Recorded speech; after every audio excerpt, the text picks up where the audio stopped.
আমরা রানিং যারা থাকি তারাও এখানে ডোনেট করি, আবার রানিং যখন সাবেক হয়ে যায় তারাও এখানে ডোনেট করে। এখানে কখনো ইন্টারনাল ক্লাস দেখবেন না। তো আমার এখানকার সংগঠনের স্ট্রাকচার কি, যেটার কারণে আমার এত অর্থ আসার একটা মানে লাইন তৈরি হয়।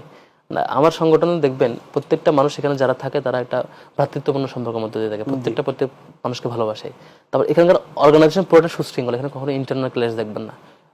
এই 77 থেকে এখন পর্যন্ত ইন্টারনাল ক্লাস হওয়ার সুযোগ নেই। এখানে এটা একেবারে সুশৃঙ্খল, পারস্পরিক সম্পর্ক এরকম।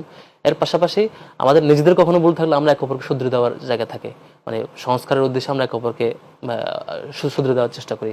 এর বাইরে আমাদের টোটাল সিস্টেমটা নিজেদের মধ্যে অডিট সিস্টেমের আওতায়। প্রতি 6 মান্থে আমাদের প্রত্যেকটা ছোট ছোট ব্রাঞ্চ, বড় বড় ব্রাঞ্চ, প্রত্যেকটা ছোট ছোট ইউনিট নিজেদের মধ্যে অডিট করি।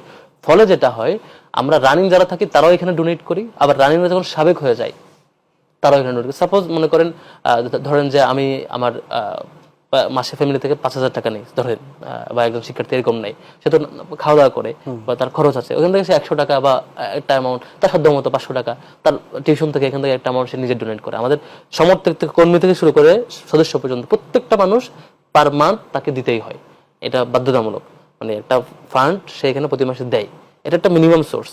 সে এখানে একটা অভ্যস্ততা তৈরি। একটা মানুষ যখন সে সংগঠন করে 5-7 বছর, সে প্রতি মাসে চাকরি না করা সত্ত্বেও দিতে থাকে, তার যে দরদ তৈরি হয় এখানে, সে সাবেক হওয়ার পরও তার কর্মজীবনে পুরো জীবন সে এখানে তার ইনকামের মধ্যে থেকে দেয়। আমাদের প্রাইমারি সোর্স হচ্ছে আমাদের এই সকল সাবেক এবং বর্তমান ম্যান পাওয়ারদের যার যার সক্ষমতার আলোকে দেওয়া আর্থিক সহযোগিতা।